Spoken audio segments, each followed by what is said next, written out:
believed a lie all those years. I was trying to hide away, ashamed of the light of day. Made a choice, thinking I'd be free, but that choice, it imprisoned me in my shame.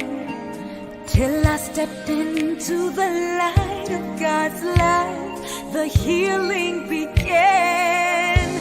I'm free from the shame, I'm healed of the pain. I will be silent no more. I'm free from the lies, love opened my eyes. I will be silent no more.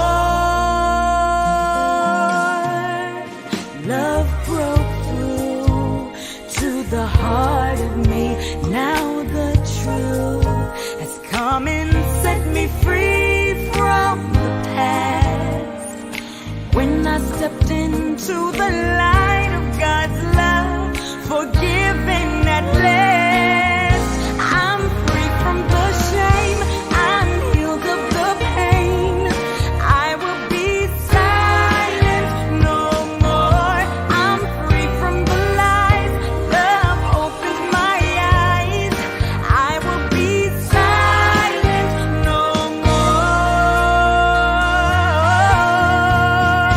There is power in my story, freedom from this night. There is healing and forgiveness if we step into the light. I'm free from the shame, I'm healed of the pain. I will be silent no more. I'm free from the lies, love opens my eyes. I will be silent no more. I'm free from the shame, I'm healed of the pain. I will be silent no more. I'm free from the lies, love opens my eyes. I will be silent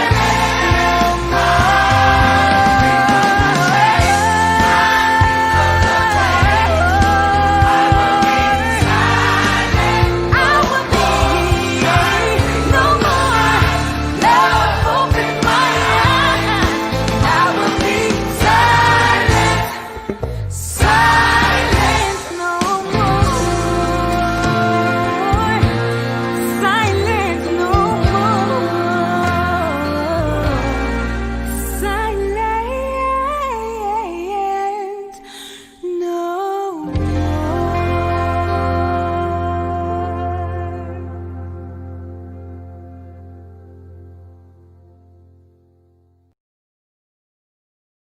Janet Miranda, the Executive Director of Priests for Life. Welcome back to Just Ask Janet. And as I told you, I was away traveling out in California, visiting with my grandchildren, and I hope you enjoyed the Catholic View for Women. I went back into our past seasons, and I selected some key topics. So I hope in my absence, you enjoyed those shows. Well, the music video you just saw is our Silent No More video. And the story of that video is a pretty famous Christian singer and songwriter, Jamie Owens Collins. Actually, when she heard of our campaign, she knew Priest for Life, myself and Father Pavone, and a lot of people from our ministry. And she wrote that song just for us. And then, of course, professionally recorded it in a studio out in LA. And gave it to us as a gift to the Silent No More Awareness campaign. So I hope you enjoyed the power in that music and that story. Well, joining me today on the program is also my dear friend and co-founder of the Silent No More Awareness campaign, and she is Deacon Georgette Forney, and she is also president of Anglicans for Life. And she and I have a lot to talk about. And also we want to take your questions during this episode. So if you have a question for myself or for Georgette, please, let's hear from you. So Georgette, welcome to the program. It's great to be with you and your viewers, Janet. I was kind of expected you to say, and we have quite a past because we've been down a lot of roads. Oh yeah, we do, we do. Well, I thought first, for now they saw the music video and perhaps they're wondering. So, how did you two ladies start the Silent No More awareness campaign? So, I thought, Georgette, why don't you just take them quick back snapshot of your own quick abortion, your abortion story, and then how you first went in front of that Supreme Court, and then kind of we kind of got together after that. So, give them a quick overview. Yeah, it's kind of fun to go back and see what God has done and look back over these 17, 18 years since 2002. What happened was I had an abortion when I was 16 years old, gone through healing finally 19 years later. And I had made a deal with God that when our daughter found out about my abortion, that I could then go public, never expecting that she would learn about my abortion within 3 years of that. So when she was 8 years old, she discovered that her mother had an abortion. And that led to her asking questions. But it also helped me to understand that this 8-year-old knew abortion was wrong. And it planted a seed in me to recognize that we needed to speak, that I needed to speak. So, I said to the Lord, when you're ready, well, it wasn't long after that, I was called to serve in the role of executive director at Anglicans for Life back in 1998. Right. And I started sharing my story. And I was kind of surprised at how many people would kind of come alongside me and say, me too. And so when we prepared for the 2002 March for Life, I decided to create a sign that said, I regret choosing abortion. I regret choosing to abort my baby. And I took it on the march, and I was shocked by how many people would come alongside me and say, me too, or I wish you had another sign. And then later on that evening, after the March for Life folks would leave, the pro-aborts would go to the Supreme Court about 5:30, and they would have what they would call a candlelight vigil. And I decided to go up and stand there with my sign and to see how they would respond to a woman who now expressed regret. I was really hoping that they would express empathy and that would, in essence, prove a lot of the pro-lifers wrong that were telling me that, those who support abortion don't really care about the women once they've had an abortion. Well, sadly, I was proven wrong, and they were rude. They were mean. They basically kind of looked down on me. And one woman said, I'm sorry you feel that way. But the rest of them were, what's the word? Contempt, had contempt in their eye for me. Yeah. And so as I walked back to the hotel, I was by myself. I was cold. I was crying. I was angry. And I kept thinking, we have to do more, and we have to let them know that the NOW organization does not represent all women. Right. And so then I went and Father Frank and Janet and I by then had started developing a friendship. And over dinner one night, I shared the whole idea with Janet and Father Frank, and we started talking about it because they had very similar thoughts with abortion hurts women. And so we decided to try to come together on this. And by the fall of 2002, we launched the Silent No More awareness campaign. Not really clear, having the full insight of what was going to happen and how this was all going to work. But, sometimes you have to step out in faith when God gives you a vision to do something. And that first January in 2003, we had women in, I think it was like 37 of the 50 states. Right. At capitals, in state capitals. Right. I regret my abortion signs. And we had over 50 women in Washington, D.C. that first year. Right. And every year since then, we have had somewhere between 25 and 50 testimonies. At the end of the march, we come up and we get to the Supreme Court, And one by one, woman after woman, man, family members come up now and share their experience of how abortion impacted their lives, but not in a good way, how it Right. derailed them, how it undermined their confidence, their self, their sense of self. Right. And so after all these years, Janet, I'd say we've been very affirmed that what we started out doing, maybe not clear really what we were doing, and at times, have struggled. But God has really used this ministry, this campaign, to connect with a lot of folks, get them into healing programs if they haven't already attended one, and Right. then giving them a voice. Grateful that it's been taken internationally. We've had Silent No More events in Europe, in Asia, in Right. Australia, Mexico, South America. So, if you're out there thinking that God is calling you to do something, Silent No More is a great testimony to the fact that He will take your offering and multiply it, Right. especially when you come up with a great group of people. Well, Georgette, when I think back, part of I think the reason or what helped us with the campaign, like getting it going, was if you think back then, the pro-life movement was thinking about, well, another anniversary of Roe, and, the leaders were coming together chatting about what should the message or motto be and all this. And I remember us saying, they have to hear from the women. It's got to be a woman's voice out there now because so many women have experienced abortion. And I remember the first year event, there were some pro-lifers not far from where we were at that candlelight vigil. Of course, the National Organization Women was over there opposite us chanting. And some of these pro-lifers thought we were with them. Remember that initially? Yeah. And someone went over to them and said, no, listen to what they're saying. They regret their abortion. Listen to their stories. And you have to admit now, the March for Life, we've come a long way, baby, as they say. Now we're embraced. I mean, remember that like a couple years later, how people were coming up and the women would stand and hold their signs, waiting for their turn to speak. And pro-lifers were hugging them. Mm-hmm. One year, a woman came out with a big barrel of red roses, remember? And she went by giving each woman a red rose. I mean, I think the acceptance in the pro-life movement has been tremendous now.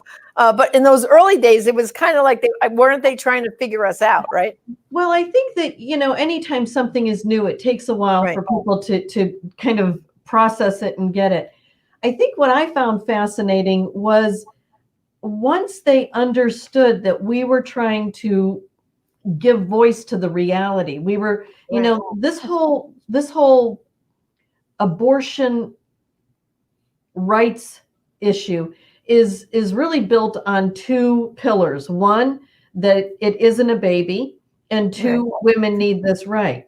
Well, ultrasound technology has dismantled the first pillar. We know it's a baby, and the pro-aborts will readily admit that abortion kills a child.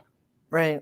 But we need to dismantle that second pillar that says women need the right to abortion. Because when you listen to our testimonies, especially one woman after another woman after another woman, and then you hear from a man and how it destroyed his life, and then a sibling and grandparents, you're like, wait a second. They're telling me this was supposed to be good for women, but these women are all giving testimony of how abortion destroyed their lives. That's right. And only by God's grace have they put their lives back together. So I think that the campaign was embraced by the pro-life movement because they understood we were dismantling a critical argument that only our voices could do. So, Georgette, we have a question here from one of our viewers, Kelly Canobio, and she writes, from what I understand, abortion can cause a lot of medical issues for women afterwards. Is this correct? And of course, Georgette, we have to say absolutely. First of all, I want to encourage you all to go to abortiontestimony.com. That's where we have a directory there. And you can click off whatever circumstance, first trimester, rape and incest, whatever term, and you can start reading all the testimonies that Georgette is telling you about. But as we know, Georgette, the abortion didn't solve their problem. It created so many medical problems afterwards. I mean, in some of these women, the only child they were ever able to conceive was that child that was aborted because of physical complications that happened to them after the abortion. I mean, some of these women ended up with having a hysterectomy down the road, and all kinds. And of course, they're more susceptible to miscarriage because of a compromised cervix. I mean, the list really goes on and on, right? Wouldn't you say, Georgette? Well, and I would point to your book, Recall Abortion, because there's so much data and evidence in there. And Kelly, I'm sure if you contact Priests for Life, they'd be happy to send you a copy of Recall Abortion, because it does really give the evidence of why we should recall this product. I mean, that was the idea behind the effort to bring up the whole idea of recalling abortion. Not only do we recall our abortion story, our experience, but we believe that this right to abortion, this service that abortion providers provide for women, should be recalled, should be canceled, because it is not good for women, and it is harmful, both physically, emotionally, spiritually. So thank you for your question, Kelly. Yeah, well, and of course, Georgette, as we say, the motto of the campaign is not whether abortion is legal or illegal. We want to make it an unthinkable choice for any woman in an unexpected pregnancy, which I try to always say is unexpected blessing. May not be expecting to have a baby right now, but, you know, everyone enjoys babies. And of course, the physical damage that can happen to a woman in abortion, it's mind-boggling, all the different complications, that it's much easier to give birth to that baby than abort it, you know? And I do think that not only is there a physical, but sometimes there's even a physiological, you know, one of the things that I'm very aware of and very conscious of as when you're ministering to the women that we get to the privilege of meeting and working with and getting to know, is oftentimes our experience as having had an abortion, it influences and impacts how we then handle future pregnancies and deliveries. I had a midwife actually contact me and asked me for some help with some research she was doing related to the testimonies, because she was noticing just a very simple pattern that the women that she would help go through delivery, she would do an intake form and ask about previous pregnancies. And the women that had abortions in their background had a much more complicated, wasn't the word she used, but just very, it was just, how did she say it? She would talk about the fact that there was angst in the fear. Yeah. Fear. There was a sense of the joy was there, but there was also this underlying dis-ease with what could happen, because the previous experiences with pregnancy had rendered a different result. So I think that, you know, we have to recognize that there's a lot of ways, and you know, healing the shockwaves of abortion, that is part of the initiative that we started in 2015, certainly helps us understand that it's not even just the woman, but family members, the siblings, the grandparents, the aunts and uncles, the friends that drove them. Abortion doesn't kind of leave anybody untouched. I, you know, obviously, I always think first and foremost about the children we lose, and the fact that we live the rest of our lives aware of their life, but missing them deeply. Right. Well, you know, one story I remember always sticks out in my mind is, and you know her, Karen Reynoso and her mom. And so, brothers and sisters, just, you know, the story. And any story that Georgette and I say, by the way, is full permission from the women. All the testimonies that are on our website, they have given permission. So you have permission, too, to take those testimonies and use them if you're writing a letter to the editor, or for young people, if you're doing a paper in school. Everything is up there with full permission to use. But I always remember Karen saying when her and her mom went through healing together, and that her mom always made these cute little Christmas stockings, and she would hang them on her fireplace at home. And after going through healing, her mother made stockings, not just for her born grandchildren, Yeah. And they named them, and every Christmas now they hang all the stockings up at Christmas time, and that has always impressed me to say to everybody, you see it, that they existed, they counted, and this family now acknowledges, and this grandma, these are my born grandchildren, but these are my grandchildren that are with the Lord, so people should realize that, abortion is not a quick fix. It's not a giant eraser that gets rid of that problem right now. It's a lifetime experience. And Georgette, if you could just speak for a minute to healing, because I know you've gone through healing. We always make that a requirement for women and men who, before they speak, they've gone through a healing program.